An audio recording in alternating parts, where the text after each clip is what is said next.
शिव महापुराण में लिखा है कि आप शिव जी की मूर्ति की पूजा करेंगे उससे सिद्धि जल्दी नहीं मिलेगी। शिव जी की पिंडी यानी शिवलिंग का पूजन होना चाहिए। शिवलिंग की पूजा की विशेष महिमा है, तो शिवलिंग रखें और शिवलिंग के साथ साथ पार्वती जी विराजमान रहें, कार्तिकेय जी रहें, गणेश जी रहें, कीर्ति मुख नाम के एक भगवान शंकर के गण हैं, उनका पूजन अवश्य शिव परिवार में होना चाहिए। यदि उनकी पूजा ना हो तो शिव जी पूजा ग्रहण नहीं करते। तो कीर्ति मुख का स्थापन करें आप, यदि स्थापन नहीं है तो आप बस उनका ध्यान करके जब भी आप शिवालय जाएं शिव जी की पूजा तो कीर्ति मुख का स्मरण करके एक गंधाक्षत छोड़ दें। नाग भगवान शंकर के ऊपर रहती है, एक पुष्प में गंधाक्षत लगाकर नाग का पूजन कर दें। कई स्थानों पर ऐसा विधान है कि कछुआ भगवान शंकर के द्वार पर होता है, तो कश्यप अवतार में भगवान ही हैं, उनका भी पूजन करना चाहिए। कई लोग पूछते हैं कि भगवान शंकर को चढ़ाया हुआ प्रसाद खाएं अथवा ना खाएं। कई लोगों का प्रश्न होता है, क्योंकि भगवान रामकृष्ण का नैवेद्य तो सब ग्रहण करते हैं, पर भगवान शंकर का करें कि नहीं करें। तो उसका समाधान यह है कि भगवान शंकर का नैवेद्य सभी प्रकार के पापों को नाश करने वाला है, आप अवश्य खा सकते हैं।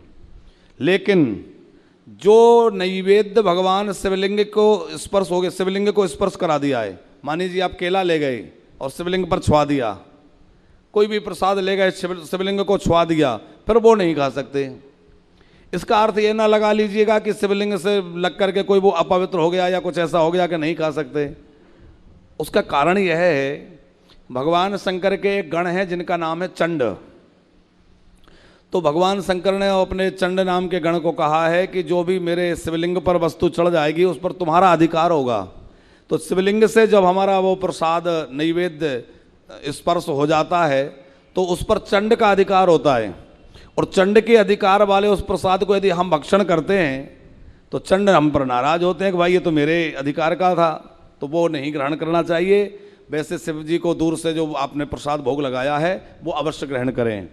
भगवान शंकर का चरणामृत लें कि ना लें, क्योंकि ठाकुर जी का चरणामृत सालिग्राम जी का चरणामृत तो लेते हैं, फिर भोले बाबा का लें कि ना लें। तो उसके लिए शिव महापुराण में निर्णय है कि भगवान शंकर का शिवलिंग का जो चरणामृत है वो अत्यंत पवित्र है, और उसको पान करने से व्यक्ति के समस्त पाप नष्ट हो जाते हैं और दैहिक दैविक भौतिक ताप भी नष्ट हो जाते हैं।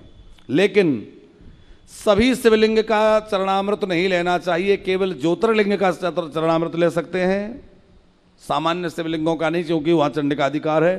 केवल ज्योतिर्लिंग का चरणामृत ले सकते हैं, बाणलिंग का चरणामृत ले सकते हैं, अथवा स्वयंभू शिवलिंग कहीं हो जो अपने आप प्रकट होते हैं, तो स्वयंभू शिवलिंग, बाणलिंग और ज्योतिर्लिंग इनका चरणामृत ले सकते हैं। इसके अतिरिक्त भगवान शिव के जो मंदिर शिवालय हैं उनमें नहीं। कहीं कहीं ऐसा भी विधान है कि नर्मदेश्वर महादेव का भी शिव चरणामृत ले सकते हैं।